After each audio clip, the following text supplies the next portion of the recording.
We have with us here on Sports Desk in the studio, none other than the answer, Allen Iverson. Welcome back to the Philippines and welcome to Sports Desk. Thanks for having me. Thank you for being here. We know you've had a really long day.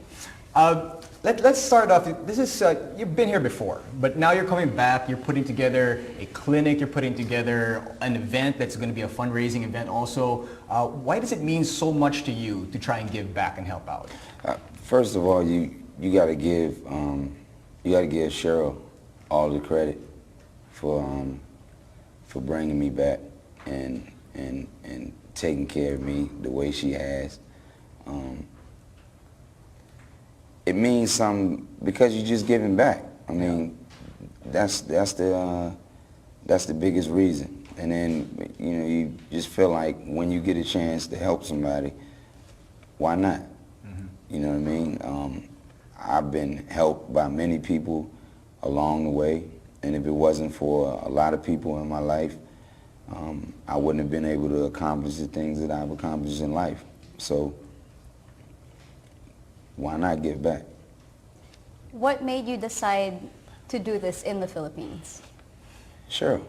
Plain and simple. Cheryl. Simple as that. You know what I mean? It talked about it. It was a great idea.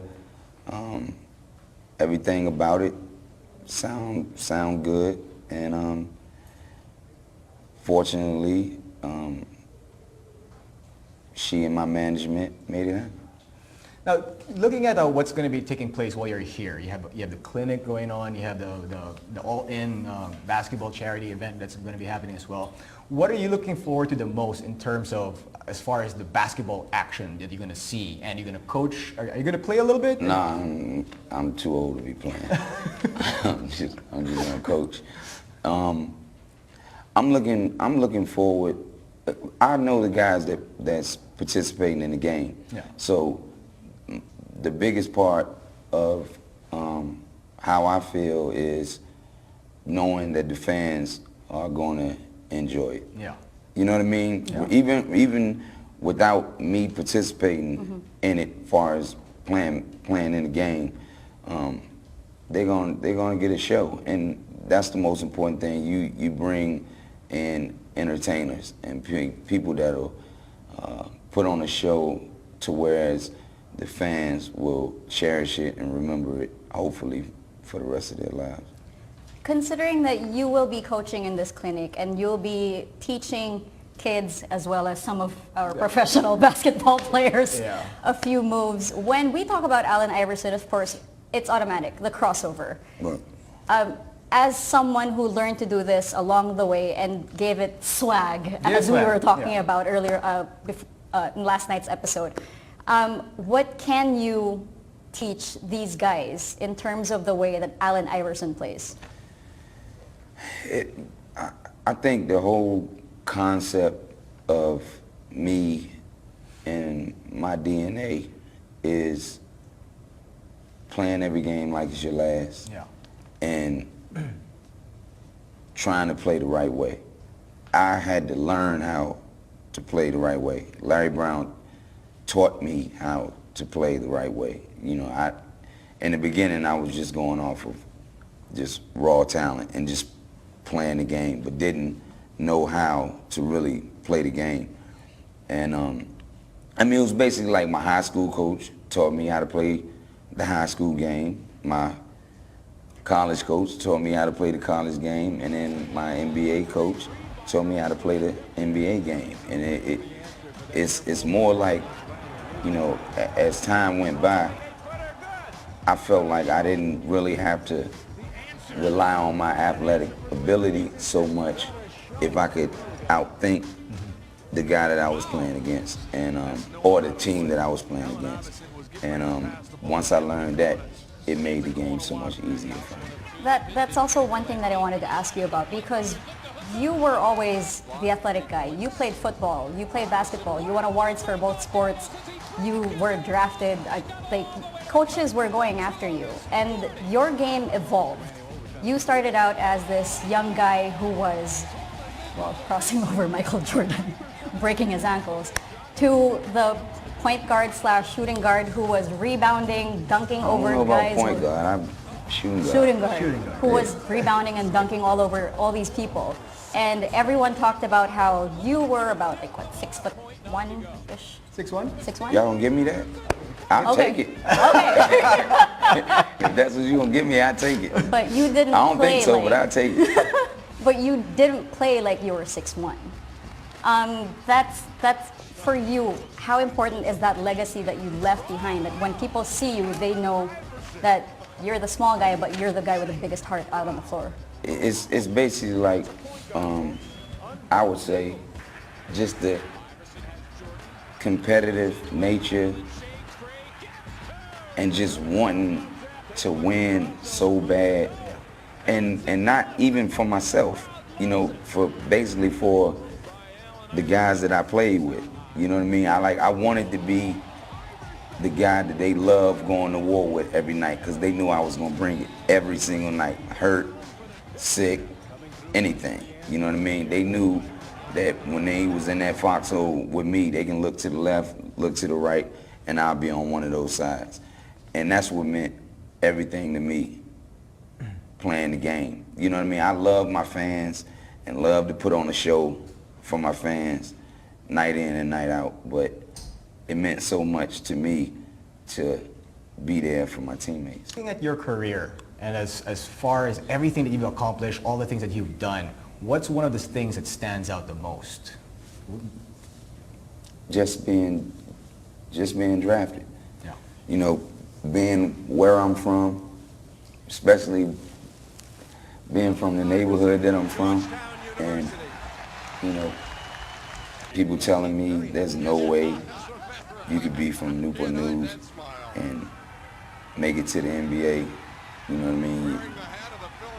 That's a dream that you won't fulfill. There's no way you can do it.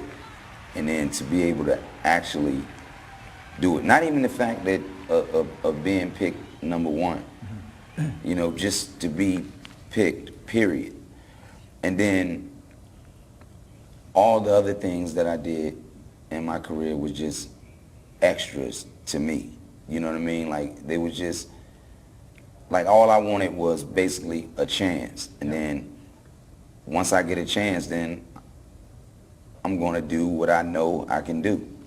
And that was the best feeling for me. Even with winning the MVP and all-star games and scoring titles and all that, just getting drafted was enough for me. Do you think back in your career and do you ever wish that, I wish I had that second guy, that the other guy, I mean, and you played with Melo, you played with C-Webb, but Melo was kind of young when you were there, and C-Webb was a little bit on his way out of the league. But do you ever wish that you had a chance like how LeBron had in Miami, LeBron had in Cleveland? No, because I was satisfied with every team that I played with. I was satisfied with the guys that we had, and I always believed that we could win it. Obviously, it never happened, but I would never disrespect them in a way to feel like I need to play with somebody else to get it done. I felt like I could get it done with whoever I played with. You gotta be talented to be in the NBA. All the guys that I played with were NBA players, and so they had to be something. You know what I mean? It just, we never had enough. And I just really look at it like it wasn't meant for me. Like, God didn't want that in my life. You know what I mean? He didn't want me to accomplish that. You know, I accomplished so many things in life, and he blessed me with the ability to do a whole bunch of things. And that was just one thing that I didn't accomplish in life. When it comes to your career, there are so many highlights and so many moments that when people talk about it, it's impossible not to get excited about it. Were you aware that you generated that much excitement on the floor while you were playing? I think over time, being in Philadelphia and then actually like watching highlights, you know, a lot of times I was like, damn, did I do that? You know what I mean? Like, You know, a lot of because I'm a fan of the game too. Yeah. Like I'm a fan of these guys that play now, and I watch them and like, wow, you know what I mean. And I think back on it and look at my highlights and my documentaries and stuff like that, and I look at it like, you know, I really did do some things.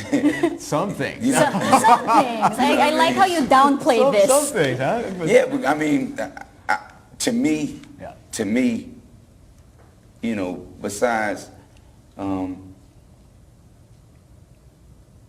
Michael Jordan, you know, without being cocky, like looking back on it, like I can look at it and say, damn, it was a show. You know what I mean? I was real exciting. I can understand why little kids, I mean, and grown-ups feel the way that, you know, they feel about me. You know, so I tried to put on a show every night. You know what I mean? And that's what I think that's what made me so consistent in people's eyes, because I really actually played every game like it was my last, knowing that it could be. You know what I mean? And then I wanted to give the person that might not ever see another NBA game a show and something to remember and cherish for the rest of their life. That highlight against MJ, that crossover, when you got the ball on the top of the key and you saw him in front of you, insane. it looks like your face lit up a little bit. I'm like, uh-oh, here we go. Because put us there. Because I used to tell my friends growing up that, you know, if he ever guarded me, I was going to try my move on him and see what happened. And it really actually happened. Like, and it, I remember the game, and I remember stepping on the court with him. And this is my idol.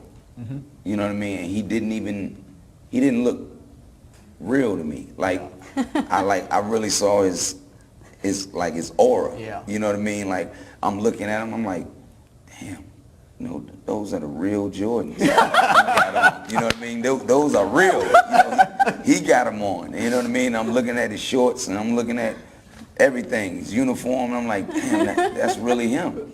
You know what I mean? But when the ball went up in the air, I just blacked out. You know, all of that went away. It was just, now it's time to compete. Mm-hmm.